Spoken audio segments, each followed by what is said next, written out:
I pledge allegiance to the flag of the United States of America and to the republic for which it stands, one nation, under God, indivisible, with liberty and justice for all. All right. Open forum, public input. We don't have anybody. You're here taking notes, right? Yeah, okay. Yeah, last minute substitution. All right, no worries. Okay, so we'll do approve agenda, changes to agenda. There was a change to, That's all the same. you just That's leave it? something for Okay, you. That's so- something for you to say in your okay, narrative. perfect. So I just need a motion to approve. So moved. Second. Moved by Leishner, second by Schoenfelder to approve the agenda. Any other discussion? Hearing none, all in favor say aye. Aye. Opposed, same sign. Motion carried. All right, no new conflicts of interest that we're aware of. So we'll move to approve consent agenda. We'll approve, the school board will approve official board minutes from April, pay submitted claims, approve all employee contracts for the 25-26 school year, and approve the resignation from Hallie Heisinger, special education paraprofessional, and also to include Brooklyn Shower, paraprofessional with head coach volleyball. So A is to approve April minutes, B is approve claims, C is approve contracts, and D is accept resignation. If there aren't any questions? I have one question. The 2,000 something for repair of field house leaks, is that like water plumbing leak in the new facility? Or? No. Okay. By the track? Track deal. Okay. So- Pipe froze and busted. Okay. You can point the finger at Mr. Bruning and myself for that, because when we were short, Mr. Bruning and I had to take it upon us to blow that whole system out and isolate things, and I thought we did a pretty good job, but had pink flowing everywhere it was supposed to be flowing, but apparently I forgot something, because that was the end result. No, I was just making sure it wasn't the new, but No. that's kind of me when I winterize my camper every spring. You're like, okay, did it work? I've done it more than time. I mean, I got a little plumbing background, and I felt pretty confident I knew what I was doing, but there was one. I We used all the antifreeze they bought us. Huh? We used all the antifreeze they bought us. I must not have caught a valve somewhere or the other, but I don't know, because we had, out of every sink, we had pink flowing. Yep. So, and there was 2 spots where it busted. Guess you're slipping, huh?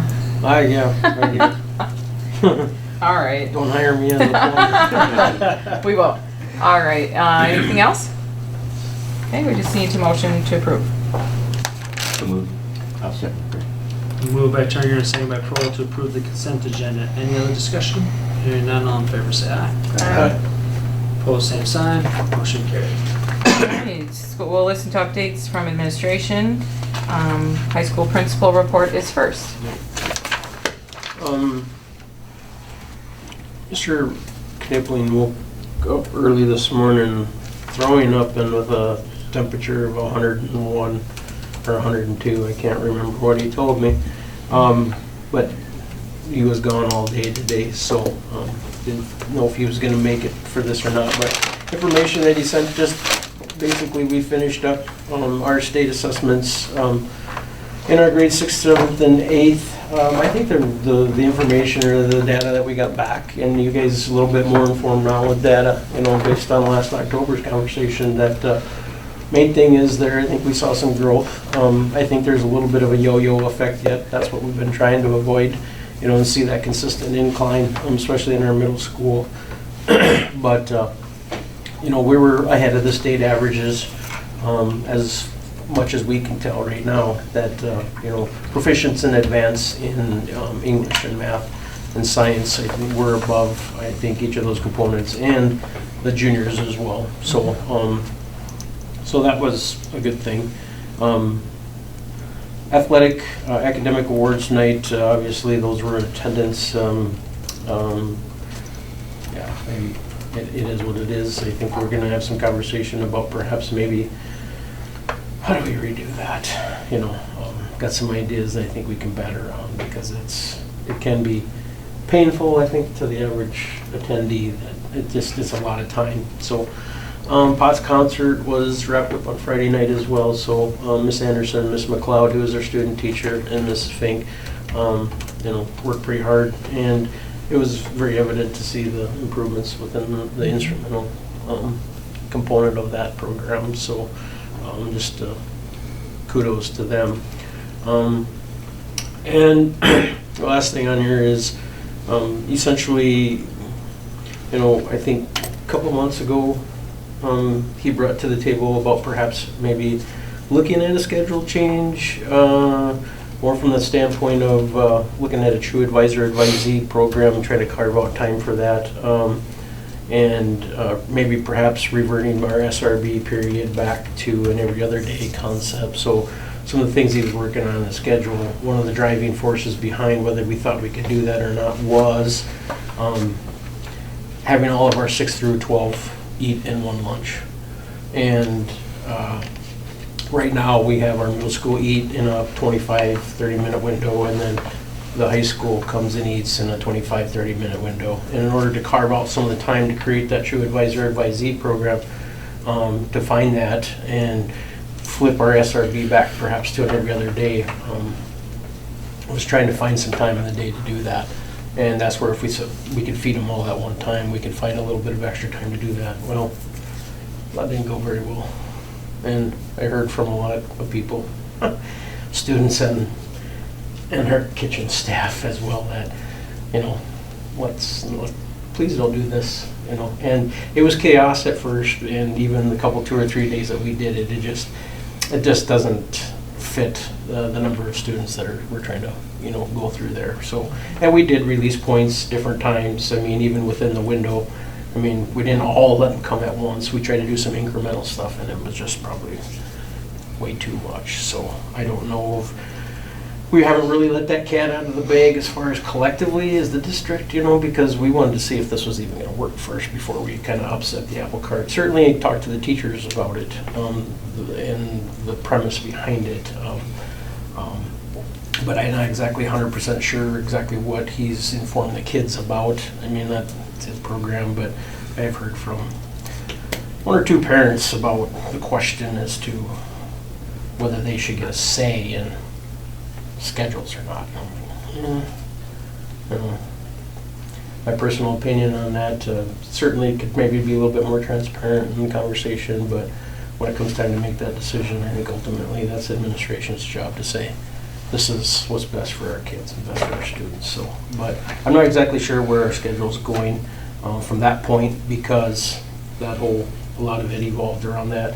And the other concern that we talked about right away is holding those kids a little bit longer, the high school kids, in the day. Usually right now they're out 3:05, and that was partially driven by our bus kids, our elementary kids, getting out there at 3:15. So making sure those kids were gone because of the parking lot, and not very aware as far as our high school kids that are driving sometimes. So we thought perhaps maybe we could make some adjustments there, but the driving force behind it all was, can we feed them all at once? And if we couldn't do that, then I'm not 100% sure as to if the new schedule moving forward is something that is going to hold or not. So we'll see where that goes. We haven't made any decisions. We haven't even had a chance to talk to it because it was last Wednesday, Thursday, Friday that we did the trial run. So, and then the last thing there is graduation Saturday, 2 o'clock. Veteran diploma is here. Everything looks to be on task for that, and I believe our 30 kids that are graduating are all in good standing in order to be able to do that. So other than that, that's all he has at this point in time. So. Okay. Adam. Sorry, I flip-flopped him, my fault. That's okay. So, No, I said high school first. Did you? Yeah. Okay. Mr. Fisher, what's he doing right now? Oh, he should be back here about any time strolling in here, but I told him I could speak to a few of these things. They're the same thing with our assessments, South Dakota State assessments. And I would say it reflects the conversation that we already have. We do have a couple unique situations, I think, as far as a couple of teachers where the numbers are really positive. I believe we have some strategies in place, some instructional strategies and practices that perhaps are reflecting some of that stuff, and helping our students maintain that trajectory. So we're kind of excited about that. And we'll have those conversations here in a couple of weeks when our SIT teams get together on our last day on the 23rd and have a deeper conversation about that element. So just other than that, they're doing their field trips right now. We're half done with that, I think, pretty close. I don't remember which grades have actually taken field trips at this point, but it seems to be going well at this stage of the game. Activity-wise, basically we're just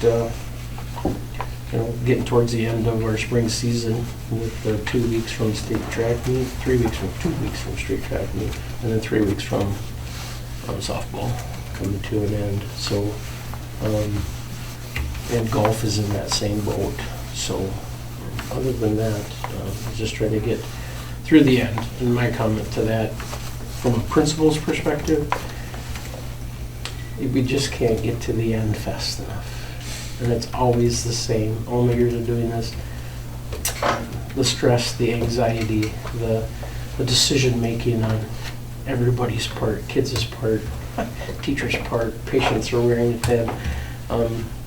It's just part of the game, and there's really no, I think, resolution to that. It's just something that you'll learn. But it does wear on you. It gets frustrating.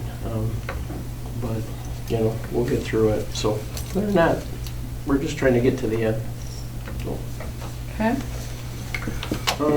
I guess in going a couple things that I got, just so you were in the loop. We still have not heard anything from the federal government on our Title I allocation. Don't know good, bad, or indifferent. We don't know if it's the same, less, more. We have no idea. I just checked again last Friday. Craig, unless you checked today. I did check today. I checked but Friday though too. it's still not there. So along with that is the concept of Title VI. And Title VI is another facet of title programs that has more to do with diversity, equity, and inclusion. And obviously you've heard some of that stuff on the news, that DEI, by presidential order, that all of that stuff will be discontinued. The components of DEI will be discontinued, but they are forcing all their state chief school officers, in this case would be Dr. Graves, and their departments to sign a document and collect documents from every school district in their state that we will comply with their provisions of DEI, and that we will not enforce what has been the components of diversity, equity, and inclusion. So, I don't know, there's a lot of different states that are drawing lines in the sand and basically telling the President of the United States, forget you, we're not doing that. Dr. Graves had responded to USDOE that they would not collect institutions, school districts, DEI statements and send them in. They told them they would not do that. I don't know how that went for South Dakota Department of Ed. But us as I represented us as our school district. I did sign the waiver, only from the standpoint, it's almost identical to the one that we sign in our consolidated app anyway. It's a statement that we sign as an assurance that we're doing it. So, school attorney, talked to Mr. Freeman, and school administrator's attorney, associate school board's attorney said, just sign it. There's no harm that can come by signing that. So, if you hear any more about that, I just wanted you to know what that was. And then, associate school boards within law, I put that in your packet as far as an update on, some policies that were an end result of this legislative session. So Senate Bill 74, it says modifies the policy of new requirements of state law that school boards annually review the state's open meeting laws. And there's this document called Conducting the Public's Business in Public brochure. And then on July, at our July meeting, I will bring that document forward, and it'll be an agenda item on our July board meeting. And we'll have a conversation about what it means to conduct business in public. The second page of that House Bill 1093, from a policy perspective, it's policy FC, Facilities Capitalization Program. We are now expected, if we ever move forward in the future, to either sell capital outlay certificates or try to pass a bond or anything like that. We can only do those on specific dates that are in alignment with annual election dates. So you can't do that on your own free will anymore as a school district. So if you jump down to JEA, compulsory attendance ages, Senate Bill 71. For the first time in a long time, we've lessened that expectation from 18 to 17. A 17-year-old can withdraw from school as long as they have the consent of their parent or guardian, and that was up to this point in time always 18. So there's some policies here that you see on that document that as we go through our policy review, like we do at the beginning of every meeting, that you'll see some of those probably updated and changed as we go through them, and I'll eventually bring them to you in that respect. So those are my 2 updates at this stage of the game. So. Okay. All right, thank you. All right, we'll move to discussion items. Discussion item A is to review policy manual. The following ASBSD policies are being presented for review and a first reading for district consideration. GBL, GBM, GBM-R1, GCA, GCB, GCBA, which were all included in your packet for review. So real quick, this is a lot of personnel stuff. The entire section on GB, section G is on personnel. So, and there's a plethora of board policies in section G. So section G is probably gonna take a while, knowing that we only do 5 at a time. So, gonna hunker down in that capacity. But anyway, GBL is personnel records. That's more just informational, demographic stuff. That we have the ability to inform people of and make people aware of. GBM is staff complaints and grievances that establish that. And then GBM with what I would call the, trying to think of the right word, supporting document, artifact. It's an artifact that goes along with that, but what is reflected in our state complaint and grievance, what you see there is actually mirrors. It didn't, but I took it out, mirrors what's in our negotiated agreement. So there's no discrepancy between one and the other. So what you see there is all reflected in the negotiated agreement. So, and then GCA, professional staff positions, that's basically indicates as to the board's intent to activate a number of certain positions and make sure that the programs are being addressed. Qualification of teachers as well. That's on the professional side. We got a job description in there that I did not include, but I'm in the right now working on. And within that, I got to discern some of the other job descriptions in there, perhaps where they actually fit in the manual, because a lot of those job descriptions are classified. They're classified employees. So, and how do they fit within that? So, and then GCBA is your professional staff salary schedules. Essentially, back in the day, you probably all know this at some point, that there used to be a salary schedule. Well, that has reverted to what we call hiring schedule. There is no salary schedule anymore. It's basically a hiring schedule and where you hire people at and what level and step you put them on. So, and then Matt, help me, which one were we talking about? GBM-R1. Maybe a little added language. It's down under rights of participation. When a certified staff member is not represented by the Parks and Education Association, the Parks and Education Association shall have the right to be present and to state its views at all stages of the procedure if they so choose. I would suggest maybe adding, if invited by the staff member. I don't know that they should have the right to be there if a staff member chooses not to have them there. And this is for a staff member that is not represented by them. And I think that's And it's a good clarification. I believe that's the intent behind that portion I of was- the, I would in the assume so, negotiated too. agreement of the policy, that when they aren't member of the PEA, and I'll be honest with you, a greater portion of our staff are not a member of the PEA. But if they, at the request of that employee, if they wanted PEA to sit down at the table, that PEA would be able to do that. This is not very clear as to that stipulation that there has to be an employee request. And that's probably, I can go back and change that stipulation. So PEA does not get to pick and choose when they come and intervene on the behalf of a teacher, if that teacher does not request their presence. They just can't be there if they want to be there. It doesn't work that way.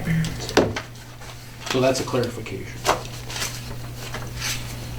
So you'll write that in? then I will. for- Okay. Yep, and I'll bring it back for Okay. second reading. So, All right, yep. perfect. Anything else? Okay, we'll move to discussion item B, review policy manual. The following ASB/SD policies are being presented for review in a second reading for district consideration. GBE, GBEB, GBEB-R1, GBEC, and GBG.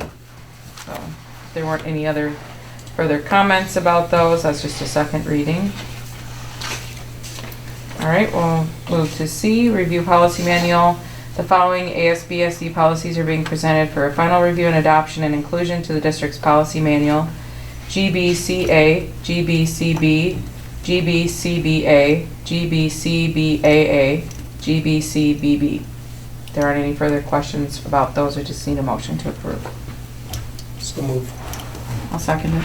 Moved by Sean Feldner, seconded by Nebo to approve those policies. Any other discussion? Hearing none, all in favor say aye. Aye. Opposed, same sign. Motion carried. All right, discussion item D is capital outlay plan update. We'll hear about the project update and review quotes.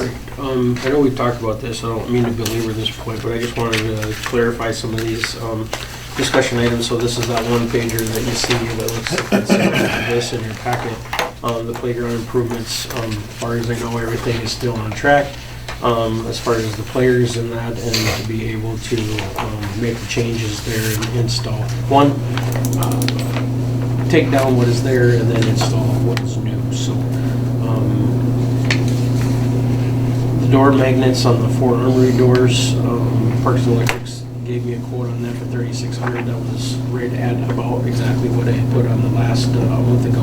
As far as the estimate, I think I put $37, so I did pretty good on that. The maintenance storage facility, I did not connect with Mr. Boehner, like I said in my packet. He was supposed to call me last week. He said he was coming to Parks to do some window measurements, and I didn't hear from him. Craig and I looked today. I did. While they couldn't find something, I found some stuff on paper within the back of our archive rooms, our records room back there. And at that time, it was a rendition of, it had 8 doors on it. It had a concession stand attached to it on the east end with some mechanical and stuff in it. And certainly we don't no longer need. And bathrooms. And bathrooms in it, but we didn't need that, we won't need that moving forward. So I wanted Dan to come and just take a look at where the footprint perhaps maybe would be best served. But he did tell me that the cheapest way to build right now, perhaps what we're looking for, is going to be an A-frame. So perhaps maybe some angst with where we want to put that and how to make an A-frame work with perhaps one large door rather than 8 to 10 9x7s or 10x8 doors. He said that would certainly keep the cost down if we didn't have to do that and build all those headers in there. But he's got to show up first. I know he's a busy guy, but him and I just don't seem to connect, and we've talked probably 3 or 4 times on the phone. So we'll continue to work on that. I guess my question to you guys is, perhaps knowing that when we get to the budget component of things here and we do a 10,000-foot view of the budget for next year, because that's a line item down a little bit later in the meeting, knowing that perhaps that we're going to be right at in our capital outlay reserves when everything washes out and we get done with this fiscal year. I mean, you're going to be pretty close to sitting at $1 million in that fund. And a lot of that is still with the proceeds left over from the building project where we sold the certificates. and we used some of it for the playground. And then we knew that there was still gonna be a balance, left over in that. So I guess my question is this: if we're serious about it, and I think what you guys need to decide, and what I've learned about you guys and how you collectively work together is, before you want to do something, you want to see what it looks like first. Show me what it perhaps could be first. And in order to do that, you're still going to have to hire somebody to design it and come up with a rendering or a drawing, for you guys to take a look at. I don't know the expenses on that. That was part of my conversation, was going to be with Dan when he showed up. What would that take? But I didn't get to do that. So, but if it's something that we're serious about, you guys are serious about as a school board, we can have that conversation with Dan. I'll find him at some point in time and we'll get together and ask that question. So if we're really looking hard at perhaps building this maintenance facility on site, give us some ideas and some thought and idea processes, and then bring it to fruition so we can see what it looks like. So, but you can't get it done for free. You have to pay some. I just don't know. If you're willing to do that, then I'll continue that conversation. Yeah, and I don't know that we're not reinventing the wheel here, so I mean, there's gotta be some pretty standard prefab plans out there that could be Absolutely. Well, I'm modified just, slightly. the ones we had were, what would we say, 78 by 40? Was the actual Yep. garage door Just the distance, garage, no. without the concessions, without the bathrooms, when we looked Size at our of 78 renditions by 40. that we found back there, yeah. 78 east and, or excuse me, north and south, and Yeah. 40 east and west. So And we're looking at storing how many vehicles again? 10, We have 7 vans, Explorer, 7 vehicles and then the pickup, and then 2 trailers. 5 vans, 5 vans, the Expedition, and the 6. pickup. And then the transport. 15 passengers. Yeah, 7 vehicles, I don't know the The pickup GPs is for the 8. 15, or the blue pickup in there.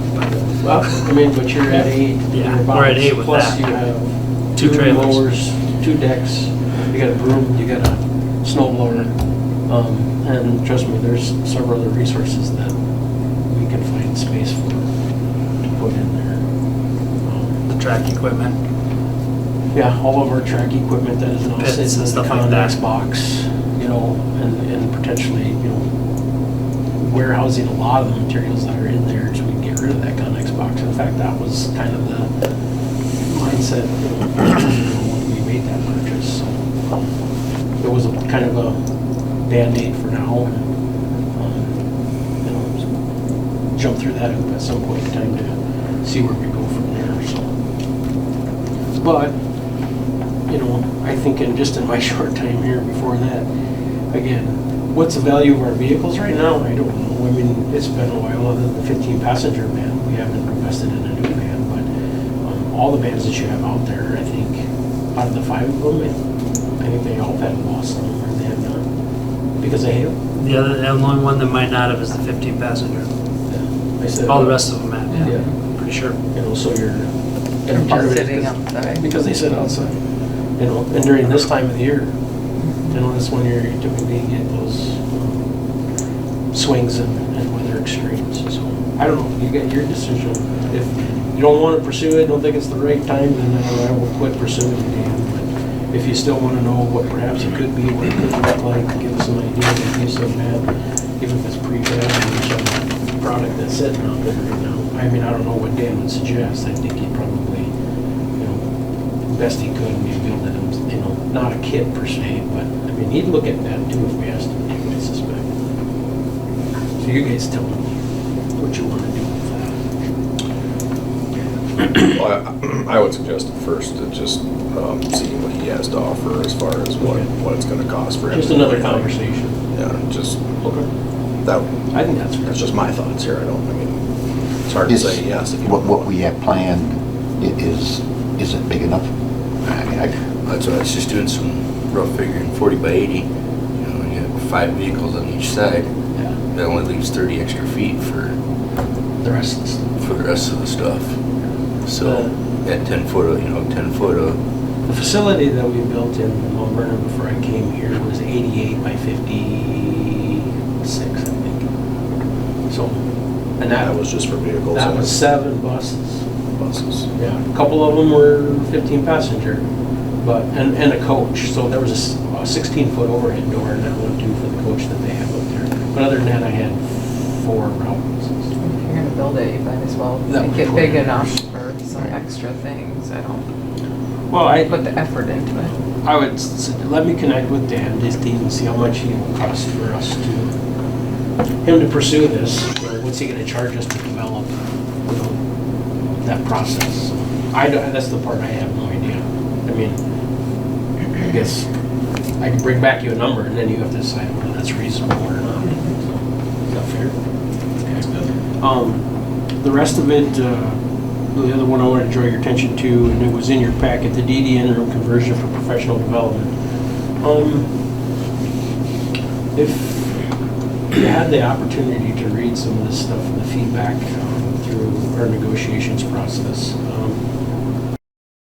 you know, some of the things that I think they cited in there as far as, I don't know, enhancements in the facility, classrooms, things like that.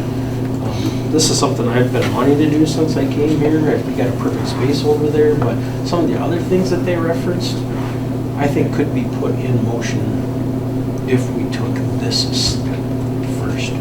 And developing some alternative space, better environmental learning spaces. And I'm not talking about recarpeting classrooms or, you know, putting new tile in or anything like that, which certainly that's in the process. We are doing those things. It's just a slow going because perhaps maybe my mistake was is I started at one end and started going this way. Well, of course, no reflection down there. But if you look down here, the process that they cited in there is happening. So This is the perhaps room in the perhaps I should have been coming both ways. This is the room in the gym. What is this room? Yep, so that's the room right off the south end of the gym. The old And the West pop End. machines. Yeah, okay, that's what I thought it was. Yeah. Like the National Guard uses Yes. that for education. Yes, that Yeah, yeah. And that's the other part of it. Certainly, I've had enough conversations with the National Guard. The original thought is to perhaps, and I did talk to the National Guard, their, what I'd call their, not necessarily their training officer, but, you know, he's a chief warrant officer, and he met with me, and we went in there, and we spent probably close to 45 minutes in there and talked about a lot of different ideas, but I didn't really, I overlooked the cost component of that, of building the platform approach in there to make it a tiered, like a theater type of environment, so you could really do things in a classroom, kind of reflecting of a true professional development classroom setting.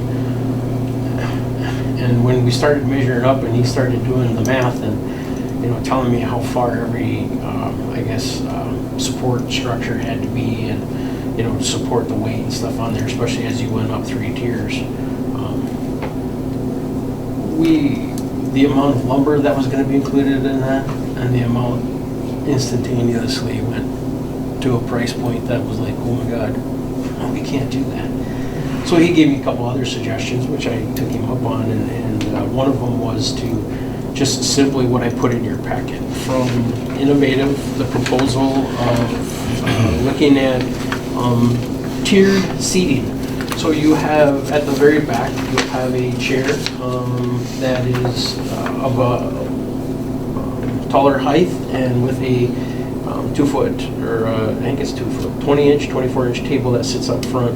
But think of a tiered setting. You know, that whole back row is higher seats, higher tables, come down.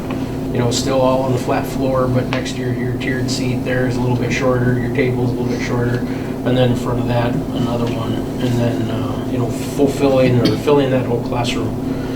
And we could do lots of different things in there, not just teacher professional development, but student as well. We could use some of that space with our some of our SRB stuff, some of our study hall stuff, where it's probably a better fit, you know, for our students to be in that environment.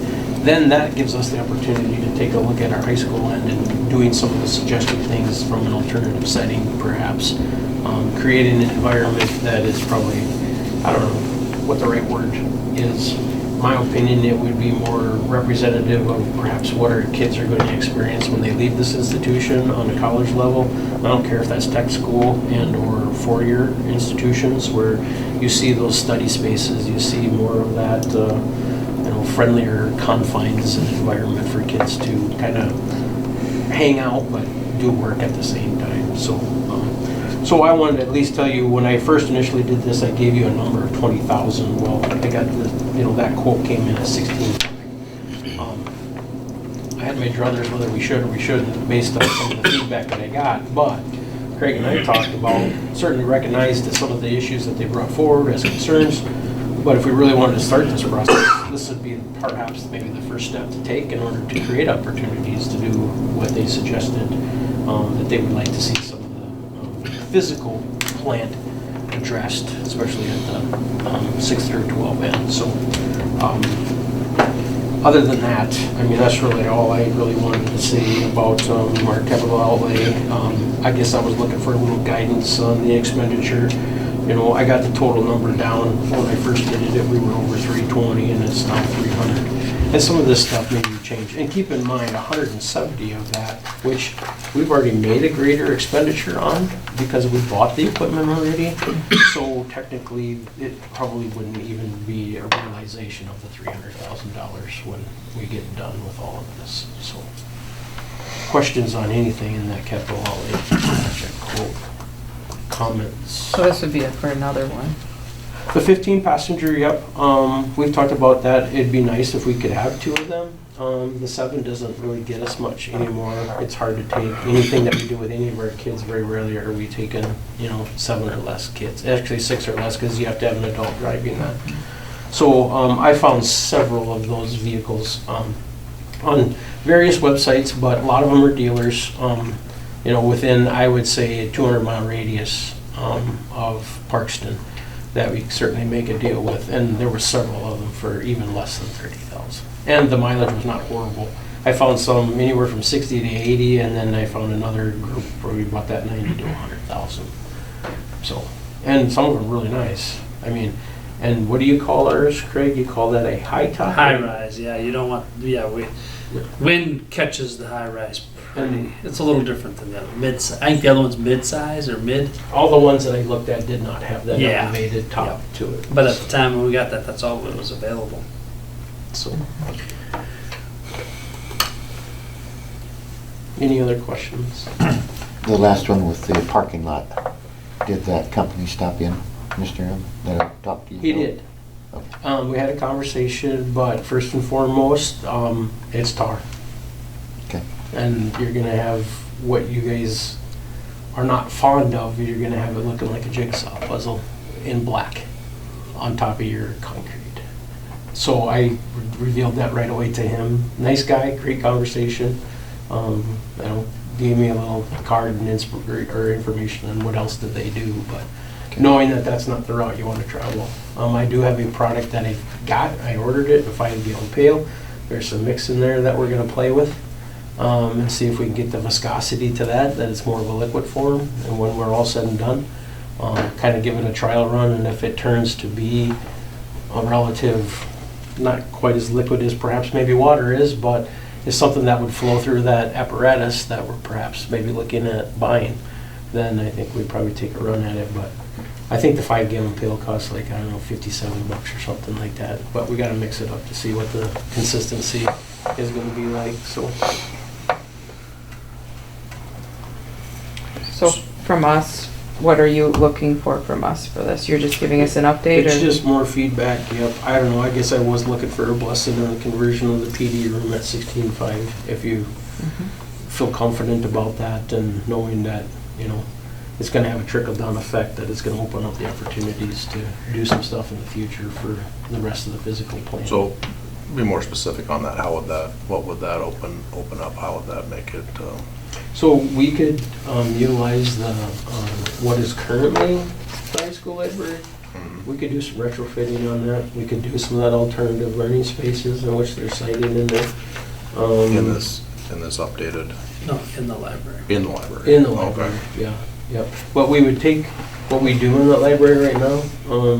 We have about 40 slots in there, and we do a lot of our study halls. We do a lot of independent learning in there. Kids pay perhaps dual credit, do some dial virtual stuff, things like that. It's just not a great conducive environment for that. And the other part is we need to have some conversation about, I've been here 4 years and I've talked to several people, and there hasn't been a book checked out of that library perhaps moving north of 10 years. I don't even know what we're doing. I don't even know why they're in there. And then we'd have to have some conversation about how do we get rid of that stuff to better utilize that space.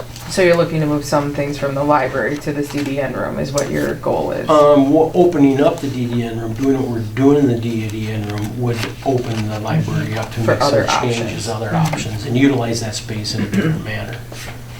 So what we do in the DDN room now wouldn't be affected by this, or we would do this alongside that? I don't even really know what we do in there. Yeah, well, that's the problem. We don't do much in there Okay. because there's nothing in there. I mean, I finally cleared that, but, prior to moving the storage and getting the space built, now everything's in the old wrestling room. I mean, we got it privacy. I mean, it could be a little more organization, but all that stuff that used to be warehoused in the DDN room where you couldn't use it at all, now that space is pretty much wide open. And the sole purpose is to try to create a space in there where we could utilize that, rather than putting the scissors list in there and just all the scoring tables and then all the rest of it, honestly, the risers for the music. I mean, stuff that needs to be stored, but on top of that, it was just a lot of stuff. Yeah. And it was remnants, leftover carpet, some wrestling mats. I mean, everything was in there, just made that place non-usable. So now we have an opportunity to better utilize that space. So. But I get the expenditure of that. But I'm telling you, that's the cheapest route of all the ways that I vetted, and there's 3 different ways that perhaps create that space or turn it into what it is. This was the cheapest way to do that. So. But again, it's an expense, comes at expense of $16,500 too. So right now we use any of our PD events for our staff per se. We go into the music and I like the way it looks when you're in there. It's just they don't have like a desk in front of them or anything to work on. Everything's like on their crammed, lap. yeah. It's Yeah. crammed. And you're sitting shoulder to shoulder. Yeah. To be honest with you, those desks that you're looking at too are adjustable height. Yeah.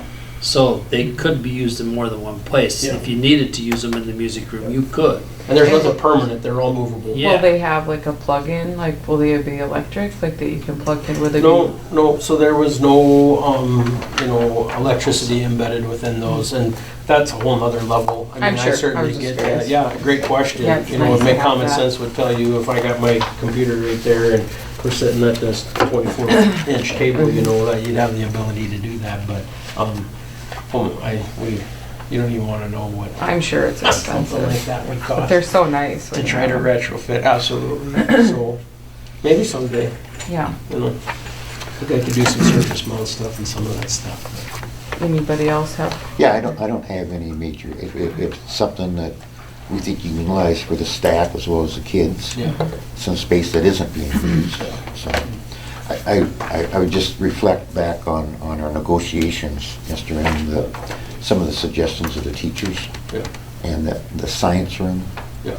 I mean, when I looked, I don't know if you guys saw that or what they had suggestions. And this too would lend some of that, the Yeah. next opportunities to Yeah, I start think, plugging that in. yeah, of all the rooms, I know we do the carpet and the upgrades of the furniture. I mean, I get that on a kind of a regular basis, but Mhm. I think that probably needs to be addressed a little bit. Yeah. Yep, and then, that's something it is my intention is to keep this summer doing what we're doing. Right. And then there really wouldn't be a need to do a lot of this other stuff that is on there at this stage of the game. So can we take a look at a retrofit of our one lab science space and get some conversation going and get some numbers on that to see, okay, how could that be best done? And what are the prices associated with that? And that perhaps becomes your one true capital outlay project, for the following school year. Yep. That's what that's kind of where my vision is for all that. Yeah, because I mean, if they have stuff that isn't usable, I mean, I at least want something that's. And that's a great comment because usable, I don't know, define usable. There's I mean, there's stuff there, there's equipment there, you know, we have water, we have hot, cold, we have gas. Some of it works, some of it doesn't work, but trying to make something work in there, the bill to, I told Craig, when we had our latest unplanned fire drill, for whatever reason, one of those tables that hadn't worked forever now started leaking. So the only way for me to go down there and to get into it is to crawl underneath of it. I had to get my hand as high as I could up and over this space that was all sealed off.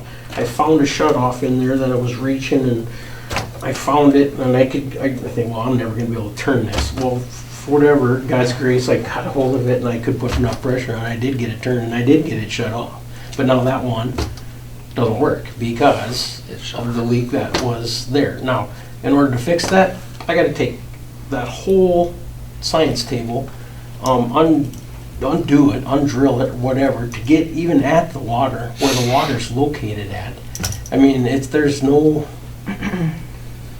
don't talk about engineers, there's no forethought there. They don't think about the next guy and what he has to do to fix stuff like that or replace stuff like that, you know, so it's like virtually impossible. I mean, you can do it, but I'm gonna end up cutting that table up and cutting that side out of it to even get access to it, so. But I just remember and you guys would know it, but part of our conversations and negotiations, I was trying to look for it here, Mr. M, but that I would call it a mannequin, but that body, what do they call that? Assume. the anatomage table. Yeah. And so, anyway, they were saying that our. The anatomage table is what it is. Right. Yeah. So, some of our students had a presentation around that type of situation, but they didn't have that. They participated at the state event at HOSA, Yes. and they ended up in second place to Brandon Valley. Yes. And Brandon Valley has an anatomage table. Essentially, what you're doing is looking at something not quite this big, but a good portion of the size of this, and it's all 3D imagery. It's almost like you're looking inside of there, and there's a human body there. I mean, you can do experiments, you can dissect, you can pull parts of it, and it's all digital. It's all touch screen and stuff. But you know, an anatomage table, the ones researched I did, because I did the research. I'm just curious, how much does this stuff cost? Well, the cheapest one I found was $93,000 for the table. And I understand we're supposed to do that, okay, but I'm just saying that maybe our kids could have won. Yeah, they got Okay. second, and they'd never seen an anatomage table before. Right. So, kudos to them. Kudos to. So it really wasn't that cool that Brandon won. Yeah, right. I think it's cool that we got second place. Personally, I mean, it's really not that cool they won then, if that's the case. We're just smart.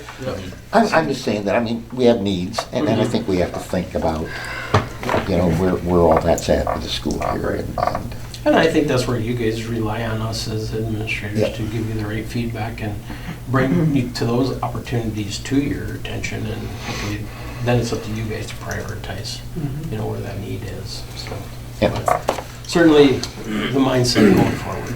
So of the things on this list, are there some things you're already in process of? Obviously, the playground equipment. No, playground, the armory door doors, magnets. we'll get that done.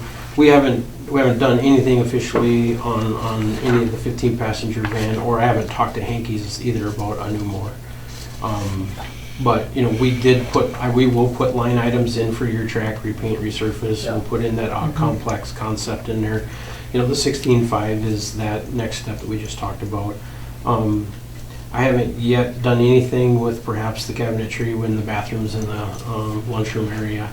I raised that number just a little bit based on some research that I did on my own. I want to go with the same stuff that we put in the high school boys and girls bathroom, and I want the sink molded in. I don't want to drop in, I don't want a surface mount from the bottom. It just creates too much grief on that. So it's trying to find the right company in order to do that. So I haven't done that. The FFA projects, perhaps maybe looking at curb rock, fabric, things like that. I haven't gotten great conversation with Miss Ackerman about that. But if you've driven around the footprint, my biggest concern right now are culvert sections. The north new driveway, you can see all that. There's not enough vegetation in there, it's all washing out. And the best way to do that, in my opinion, is we're gonna have to get some rock. More of the quartzite type of deal, or even field rock. My intentions were to talk to Robert, perhaps.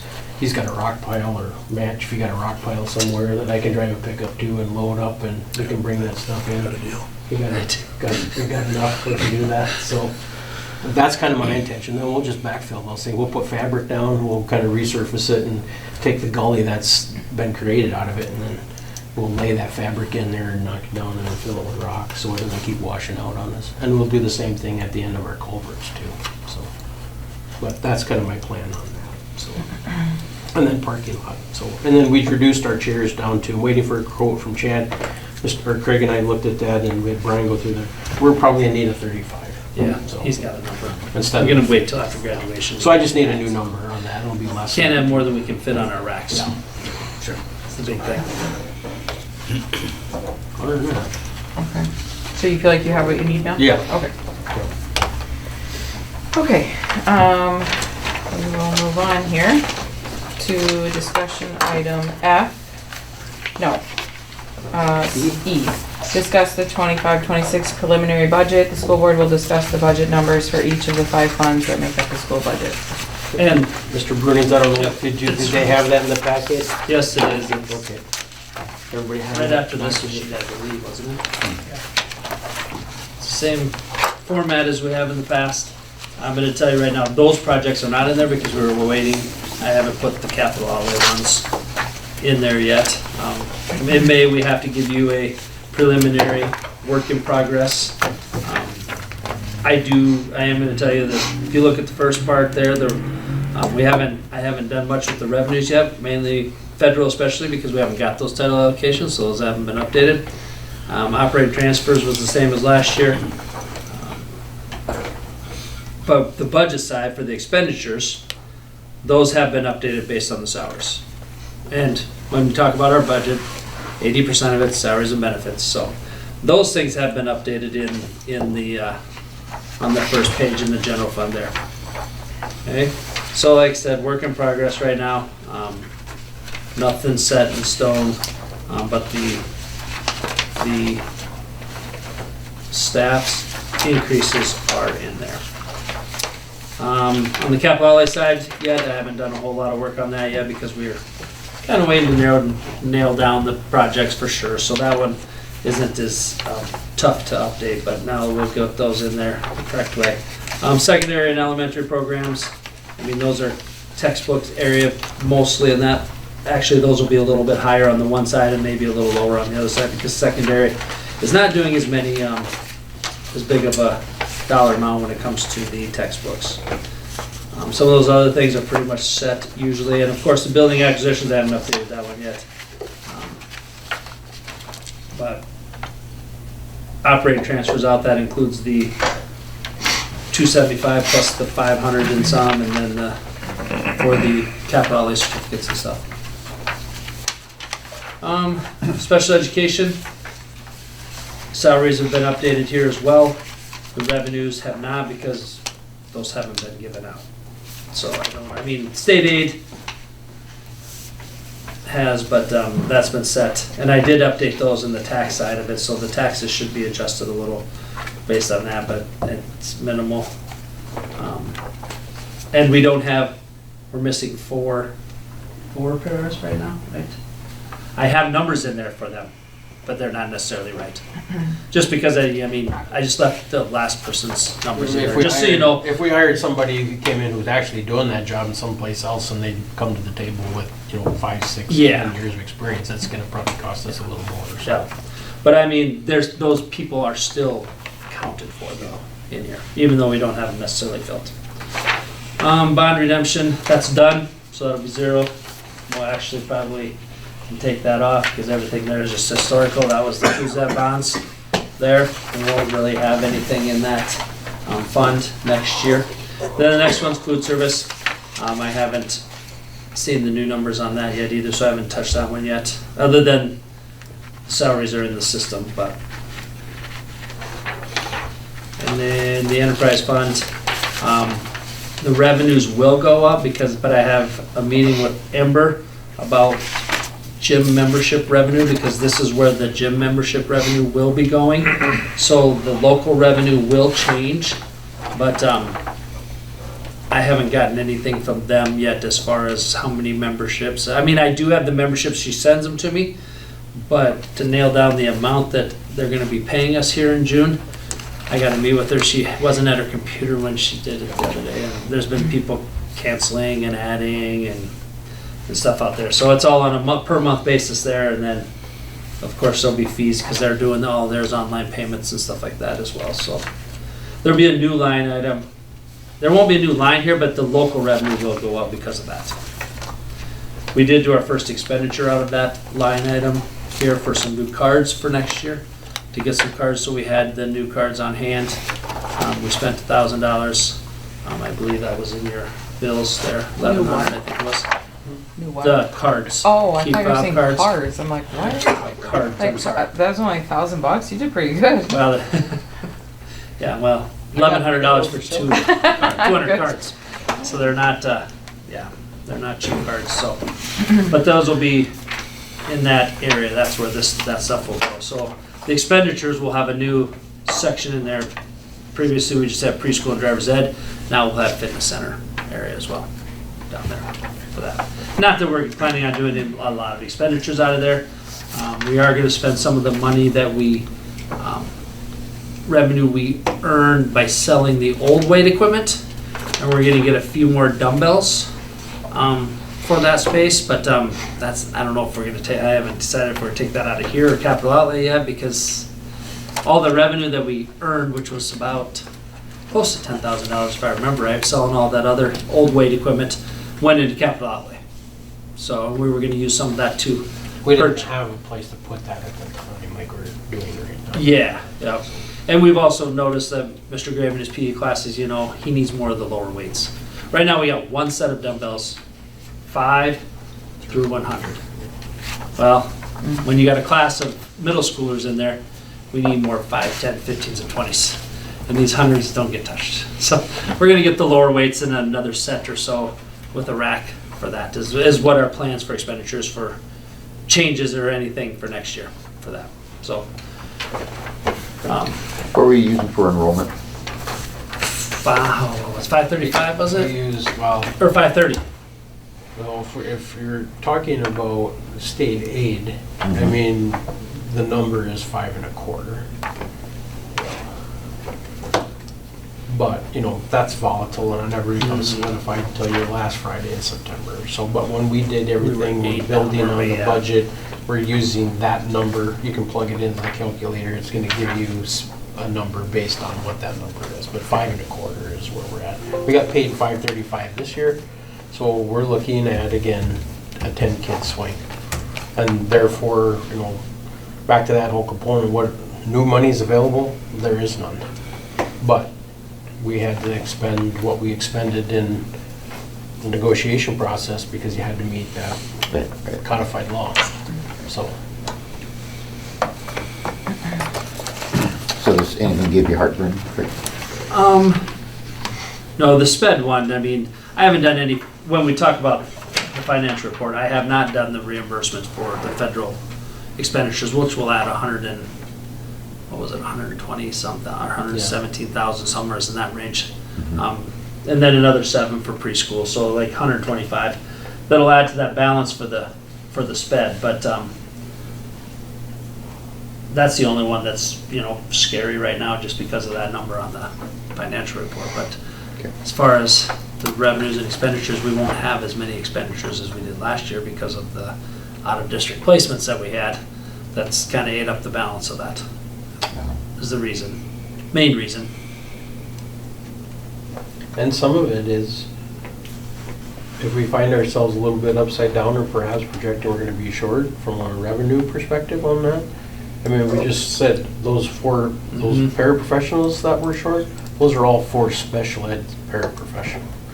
Again, we're Yeah. dealing with some students that are coming into the system in order for them to have the best opportunity and the best learning experience they can. Incapable, whether it's academic or behavioral, we need the adult support in order for them to function. And obviously, that comes with a cost, you know, when you're hiring people in order to do that stuff, so. And it's certainly, we got through the rest of the year, this year, we absorbed some of it, but we already knew that we got a couple kids coming into the next level here that we're gonna need people for. So those people that we absorbed, even though we got through this year with it, we're gonna need to replace those gaps for next year, so. And you just accepted a resignation from another, you know, so, even though we approved one, we're still, what we project, I think Mr. Fisher in his area is looking at, we're still 4 short. And I don't know how we're gonna find those. Because I've been advertising, that seems to be a round robin. We advertise for one of those for every 3 months and I don't get anything. And I shouldn't say anything, but, I mean, we get some recycled applicants. So, but that could have an impact on that number. The one thing I would say about that is when you look at your special ed and you look at your levy, for which you locally can do, you're not, we're not, are we levied to the max, right? We are levied to the max? Yeah. Last year we were, yeah. Yeah, first time in probably. Yeah, in a while. Yep. Yeah. In order to pay the bills. So, We added the 2/10 last year.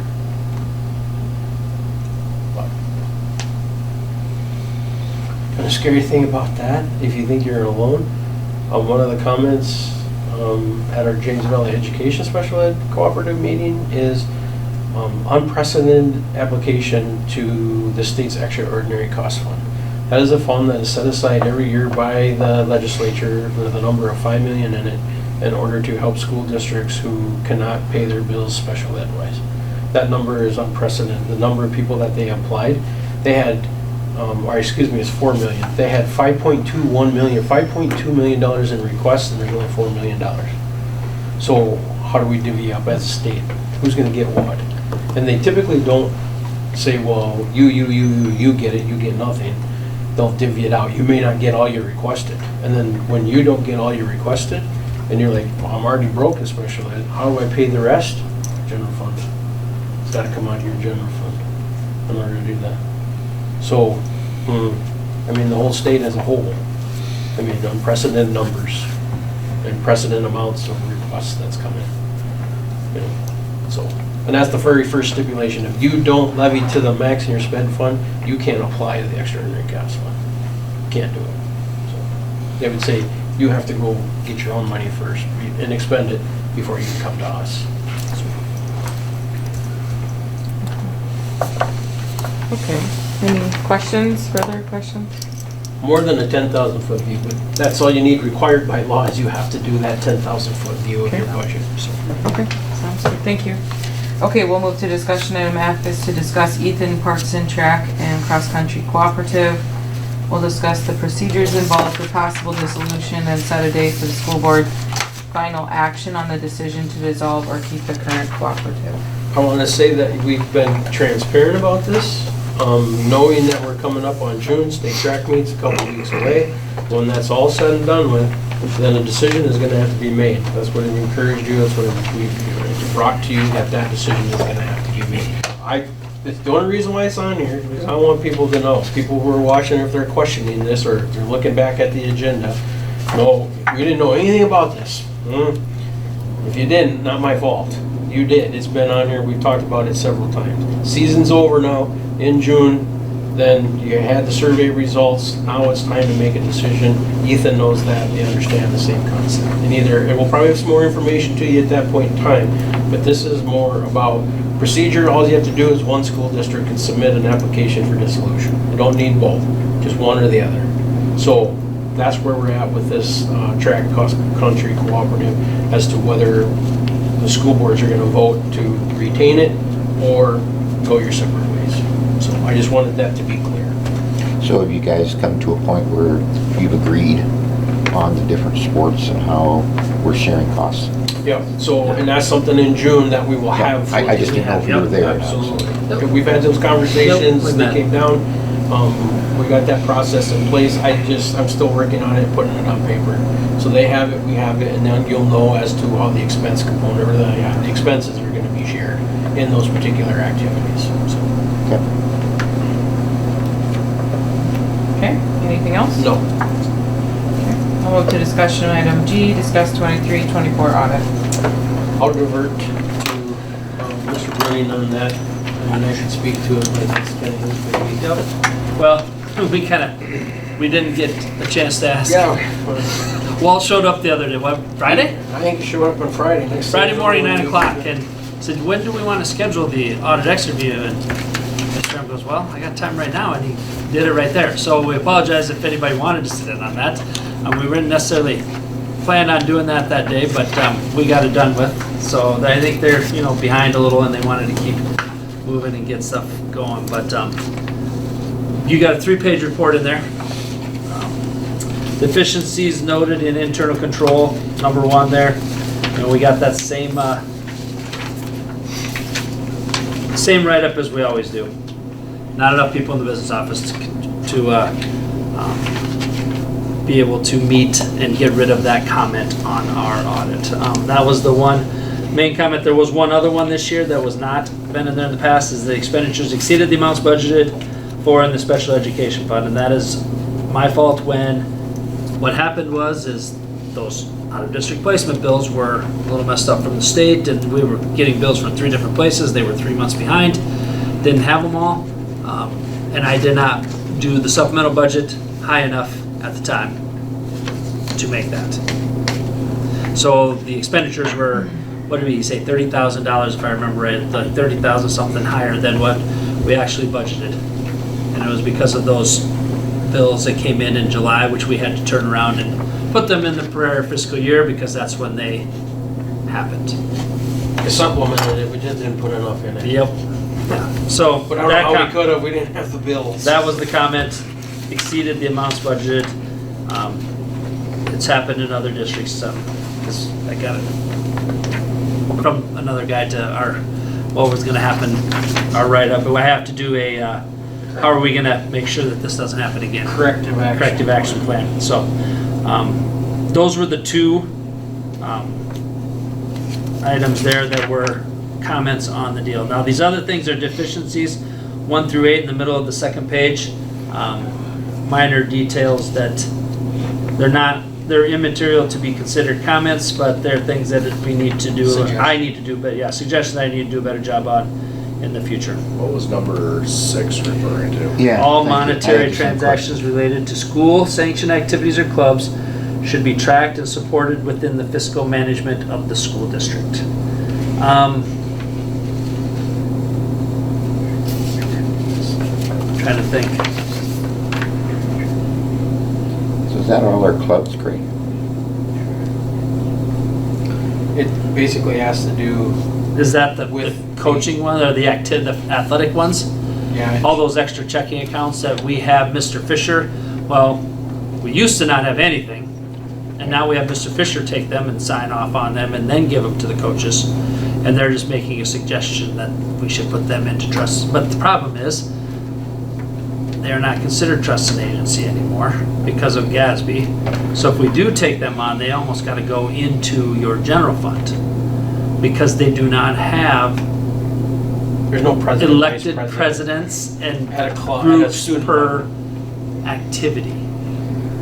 So it's Mr. Bruning's fundraising that he does for his basketball team, and they use it for send camps and some of their own support systems for, like, if they want warm-ups and stuff like that. It comes out of all their pockets to do that, or the fundraising attempts to do that. And he's saying the material weakness there that we should perhaps know a little bit more as to accountability, where that money is and how much money is in there. And even though we do have the Checks and statements, balances the there. statements there that Mr. Fisher gets, it's just one more layer. Again, it's a material weakness. I mean, he said you don't have to do any of it, but it's just a suggestion on their report. So, but that's what it's referencing.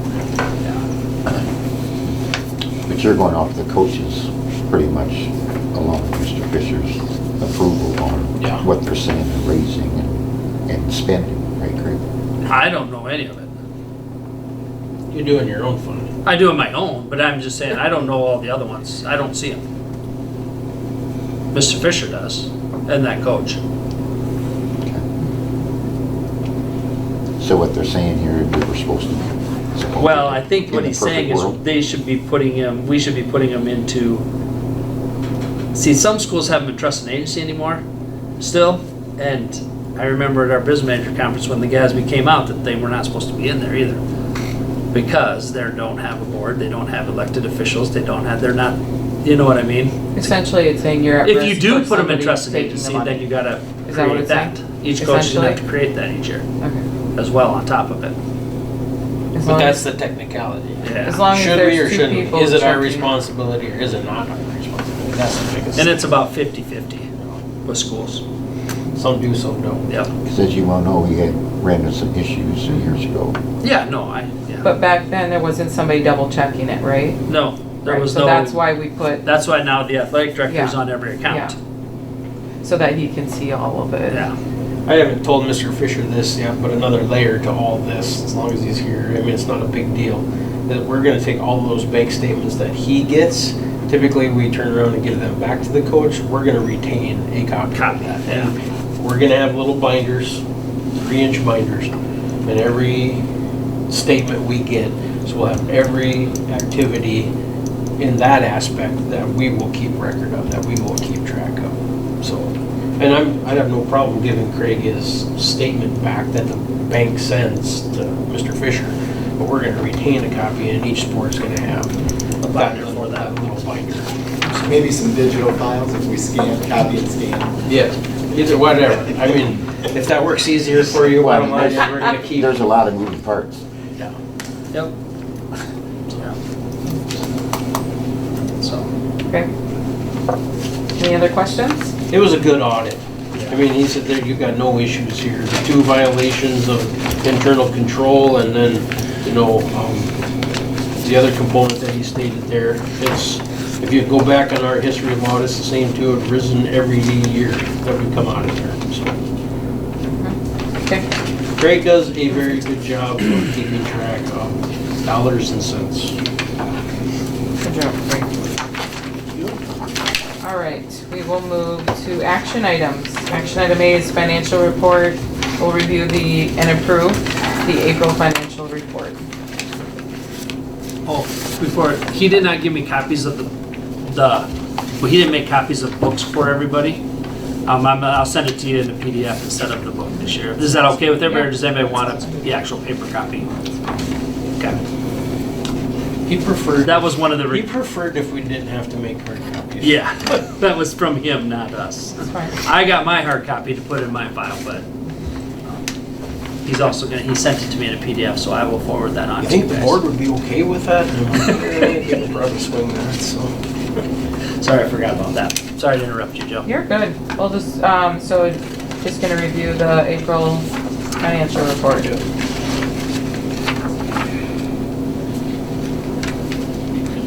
Any questions? You answered my question about sped earlier, sped. so. And the other thing you gotta remember too, guys, is we got a whole second half of taxes that really hasn't been received yet. This next month, May 18th here, I'll get the big They've been chunk coming. collected, they haven't been dispersed. Yes, from Hudson County, which will change that balance, you know, considerably, but we also gotta remember that that was, the prior year's data is there too. Now, with that federal reimbursement, though, prior year could have been included in that 165. I'm not for certain, I'm not saying it was, I didn't go back and look yet, but it could have been too. And I have not done that. So, Okay. Any other questions? All right, we just need a motion to approve the April financial report. So, second. moved by Schoenfelder, second by Leishman. Any other discussion? Hearing none, all in favor say aye. Okay. Opposed, same sign. Motion carried. All right, we'll move to action item B is to approve the SAA membership amendments and board of directors positions. The school board will renew the membership and vote for the proposed amendments to the Constitution and the open positions for the board of directors. We we can do this one of two ways. Membership, that's a no-brainer. We're gonna approve membership, or at least recommend that you approve membership, otherwise you don't participate in South Dakota Activities Association. So, I've got, last year we had it all in one motion, is that all right? that's my point. And Okay. then all the amendments, my suggestion to you, having read through them and vetted them, my recommendation to you is to vote yes on the amendments that have been included in the packet. And then the only thing that's really left for you guys to do, because I think that's amendment 1. That was 1 through 5, correct? Yep, amendment 1, 2, 3, 4, and 5. There's really nothing there that is out of the norm in what it's asking in any of those 5 amendments. There's no discrepancy. There's changing more of the language than it is anything based on practice, and it's tightening some things up. So the other part of it is voting for those particular positions. That's probably more First one's easy. a way to go out and cast that vote. So if you're okay with the amendments, we'll just go through with that unless you had a specific question on any of those amendments. So again, there's nothing there out of the norm on those particular amendments to the Constitution. So if we go into the candidates, the small school group board of education rep, so that would be somebody like yourself, somebody wanted to be on that board of directors, someone who's a small school board member.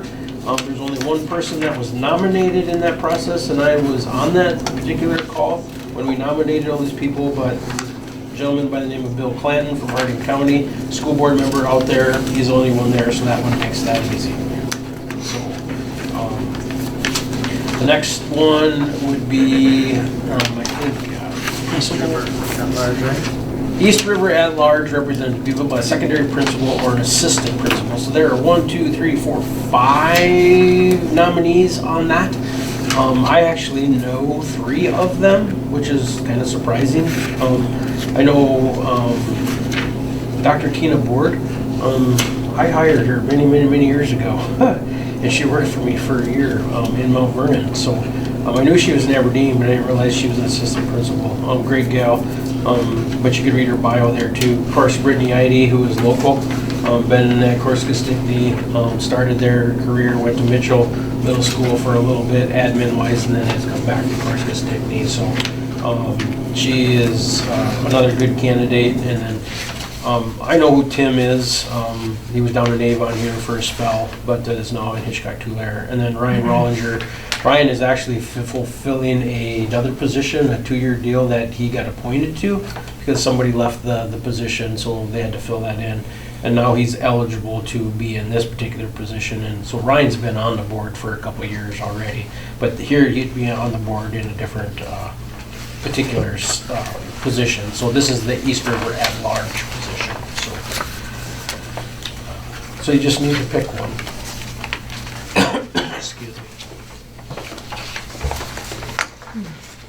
The only one I'm familiar with is Brittany Eide, and Yeah, Brittany would be just fine. I mean, she's. I like her bio as well. I'm fine with her. good. So Brittany? Jill, I'll have you sign all this. Yeah, that's fine. The second or the third one is Division 1 rep. That's an AD position. Filled by a large school. So these are the large school representation. Even though we're not in that category, we still get to vote. So you see Jordan Bauer, Rapid City Central, or Steve Morris, Sioux Falls, Roosevelt. Both of them have a plethora of knowledge behind them. Both have been doing the job. I don't know that any one way, shape, or form any harm can be done. I believe, in my opinion, anytime we have an event out in Rapid City, Jordan has always done an exceptional job. Whether that's at the monument, he kind of takes over. He has to do that from a school district perspective, and it's a well-run event. Sioux Falls seems to be a little disjointed only because that ends up on Sioux Falls system where there's Casey Miley is the head AD in Sioux Falls, and then each school has their own AD on top of that. So I don't know. I mean, you guys, it makes no difference. I think both of them are great people and they do a great job. So. Just pick the first guy. Jordan? City one. And then third board member there, District 3 representative, secondary principal or assistant principal. And that again is the size from O'Gorman down to Wagner. So it's a little bit bigger school system, a little bit bigger than us. You see Chad Allison of Lennox or Jeff Sheehan of Hamlin. Again, both a wealth of knowledge and experience that they bring to the table on that. Either one would be a good fit. I think Jeff's probably got more experience in that role than Chad does, but either way.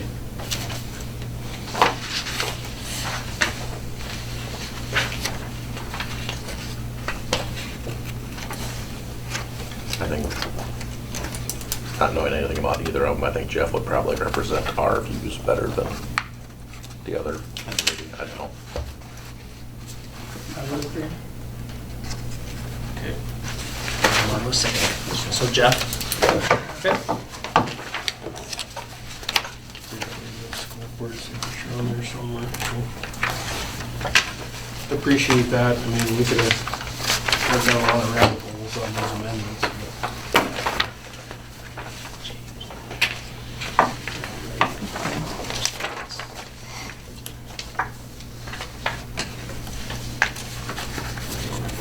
Okay, all right. Thank you. I thought you wanted me to do yeah, that. no, you're good. Okay, we'll move to action item C is to approve the 25-26 negotiated agreement. Oh, we didn't have a motion to. Oh, sorry, yeah. Yeah, I need a motion for that, Oh, sorry.